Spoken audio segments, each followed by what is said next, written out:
Bagong game sa GCash para po tayo kumita ng libre galing po dito sa bagong release na application. Kaya naman po sana tutukan nyo itong ating buong video para makasabay na rin po kayong kumita. Hello guys, kamusta po kayong lahat at welcome po ulit dito sa ating bagong video. At syempre, for today po, bagong legit application ang ipifeature natin. Kaya naman sana po, tutukan nyo itong ating buong video. Guys, ito nga po yung bagong release na app, si NotGo. Para po sa mga gustong sumubok dyan at mag-download. Nandyan po yung link sa description ng ating video sa baba. Pag open po ng mismong application, mag-login muna tayo gamit yung ating Google account. Tapos nun, diretso na po tayo agad sa actual game. Paano ba makaipon dito ng gold coins? Kasi guys, dito po dalawa yung option para makapag-withdraw. Isa using gold coins, yung isa naman po doon sa cash icon.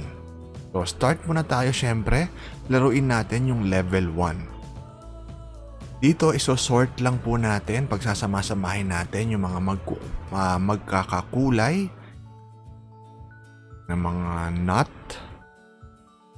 Tapos po nun, kapag nagawa na natin yan, magpuproceed tayo sa level 2. At syempre, may makokolect po tayo dyan na reward, gold coins po at yung cash na icon. Gandaan po rito, pag Lazada yung pipiliin yung withdrawal option, mas mababa po yung minimum.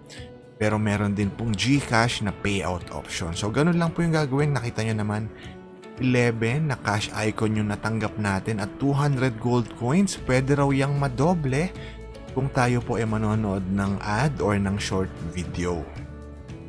So bukod po dun sa actual game, meron din silang daily task na pwede nating gawin everyday para po mabilis tayo makapag-payout.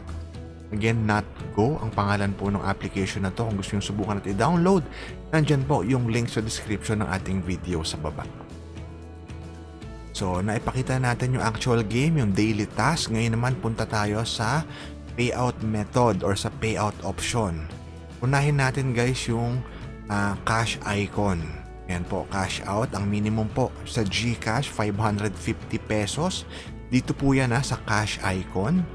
Sa gold coins, ilan ba yung kailangan para makapag-payout? I-check naman po natin yung sa gold coins.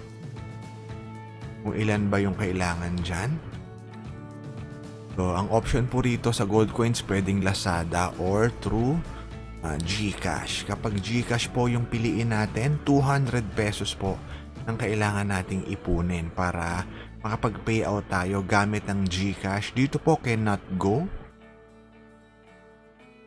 Yan, bagong release na application po ulit na sana makatulong sa inyo na kumita at makapag-payout ng libre sa inyong mga GCash gamit po ang inyong mga cellphone kahit kayo po nasa bahay lang. So, technically, ganun lang po kabilis, no? Hindi natin pahabain yung video natin. Share lang natin sa inyo kung paano siya laruin. Kung ano pa yung mga pwedeng gawin para mabilis makapag-payout. At ito po, no? Optional lang to, optional lang. Kung gusto yung mag-invite ng friends, pwede rin yan para mas mabilis kayo makapag-payout. Kung gusto yung subukan at i-download, again, nandyan po yung link sa description ng ating video sa baba. At sana po, mag-subscribe din kayo dito sa ating YouTube channel.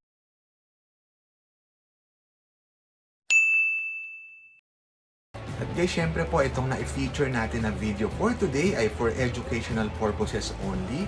At kung nakatulong nga po ito sa inyo, consider subscribing po dito sa ating YouTube channel. Again, magkita-kita po tayo muli sa susunod na video.